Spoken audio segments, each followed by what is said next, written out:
Сәлем достар, мен сіздерге осындай повязканың тоқудың ең оңай жолын көрсететін боламын. Мінекей оң терісі де жоқ, бұның кез келген жағын таға берсеңіз болады. Өздеріңіз сәндеп гүл бірдеңе тоқсаңыздар болады. Ал мен сабақты бастаймын. Ол үшін бізге крючок, жіп және мынадай резина керек болады. Кез келген түстен, өзіңізге ұнаған түстен тоқсаңыздар болады. Ол үшін мінекей резинаны айналдырып, без накида тоқып аламыз. Мен кішкентай қызыма тоқығандықтан 18 столбик тоқимын. Сіздерге егер үлкендеу, жалпақтау болған қаласаңыздар, онда петляны көбірек алсаңыздар болады. Маған 18 столбик нормально болғандықтан мен 18 столбик алдым. Осылай резинаны айналдырып, мен 18 петля тоқыдым. Мінекей осылай санап отырып іліп аламыз. Мінекей осылай. Өзіңізге қалаған количествода тоқып аласыздар. Бірінші қатарды осылай. Мінекей.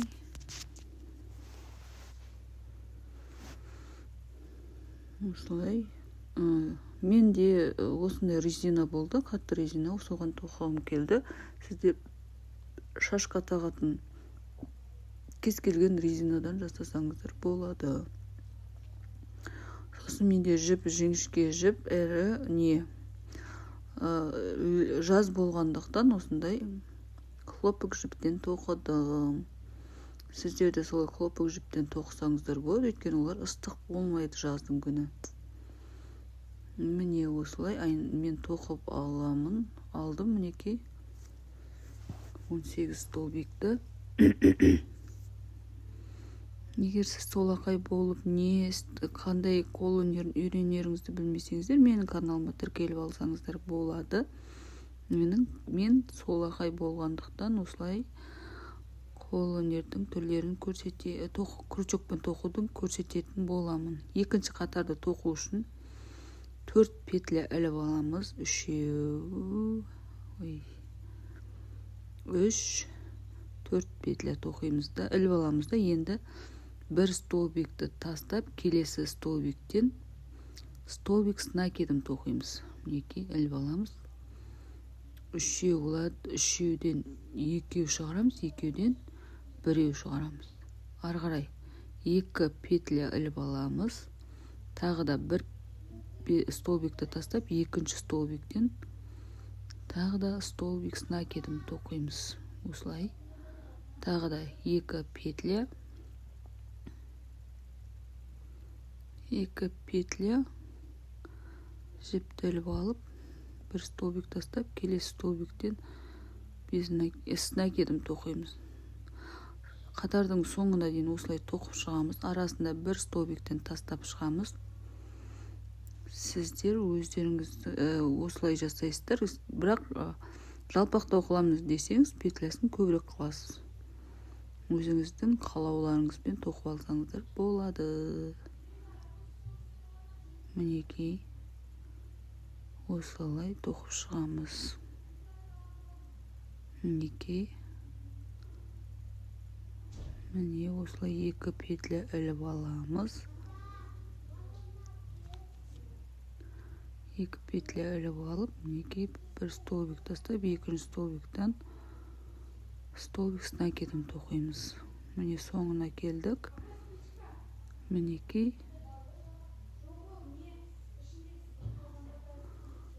Тағы 2 петля тоқып, соңғы столбикті тоқимыз. Мінекей осы жерден соңғы столбикті тоқып аламыз.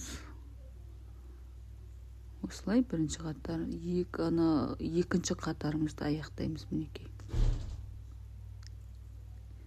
Енді 4 петля іліп аламыз. 2, 3, 4 айналдырып, үшінші қатарымызды бастаймыз. Айналдырып аламыз. Жаңағы столбик тоқығанның үстінен тоқимыз. крючокқа жүптеліп алып, мінекей өзі тесік болып тұрады, қосылған жерден, сол жерден столбик с накидом тоқимыз. Ары қарай да ортасына 2 петлядан қосып шығасыздар. Мінекей тура осылай тоқисыздар. 2 петля іліп аламыз, столбик с накидом. Оп, оңай. Мінекей 2 петля іліп аламыз, столбик с накидом. 2 петля іліп аламыз, столбик с накидом. Осылай тоқисыздар. Көріп отырсыздар, дымда қиыны жоқ. Мінекей столбик с накидом.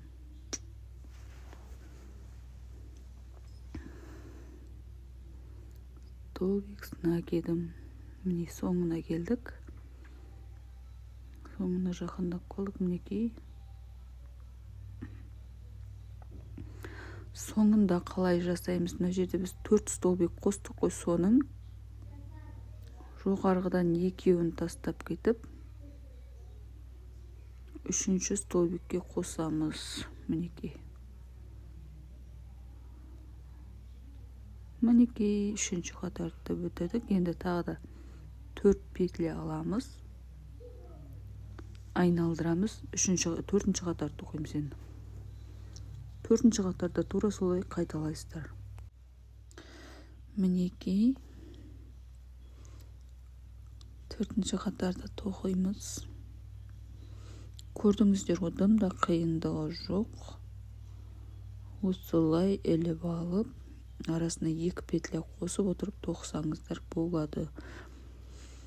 2 петля емес, одан да көп петля алам десеңіздер, арасы ашылыңқыр болып кетеді. Сол үшін 2 петля дұрыс деп ойлаймын, бірақ өздеріңіз көресіздер.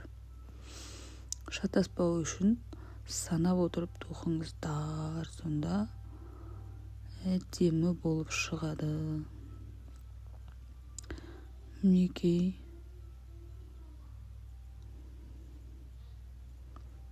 тура осылай әр қатарды қалағаныңыз өлшемде тоқып аласыз, қалаған өлшеміңізде.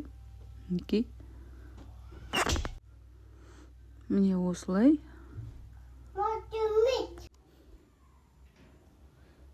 Мінекей осылай келесі қатарды тоқимыз.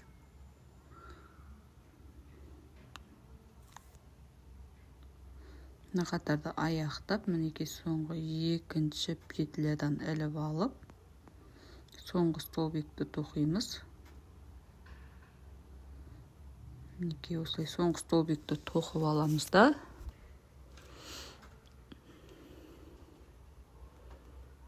Мінекей.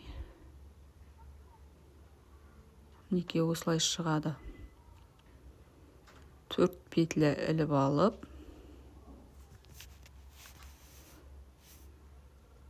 мінекей келесі қатарды тоқып шығамыз.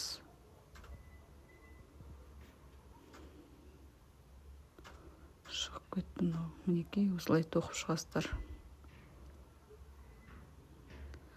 Бұл қатарды соңына дейін тоқисыздар.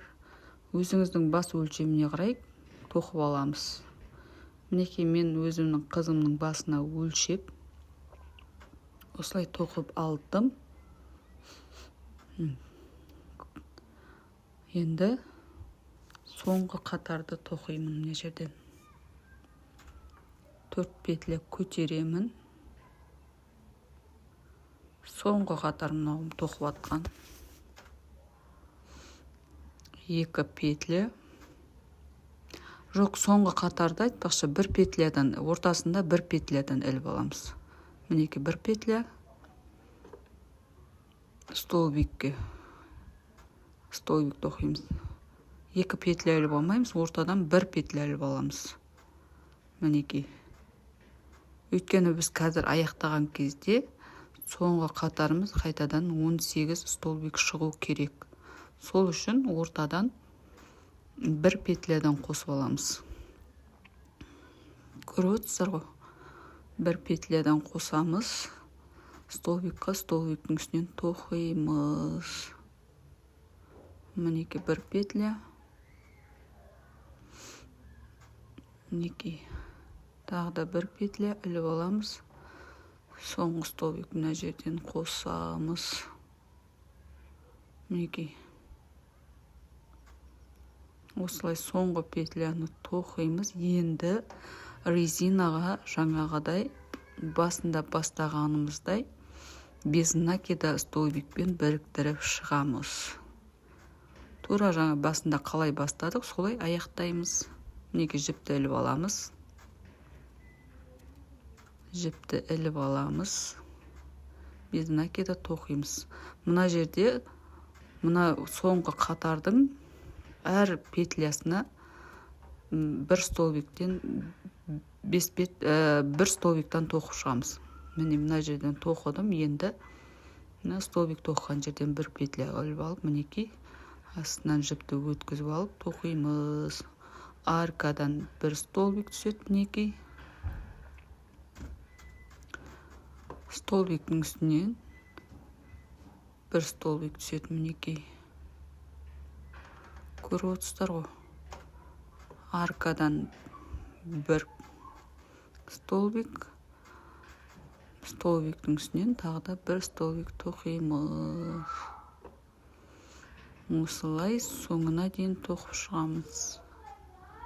Көріп отырғандарыңыздай, одан қиындық жоқ. Бірінші рет тоқып атсаңыз да тоқып алуыңызға болады.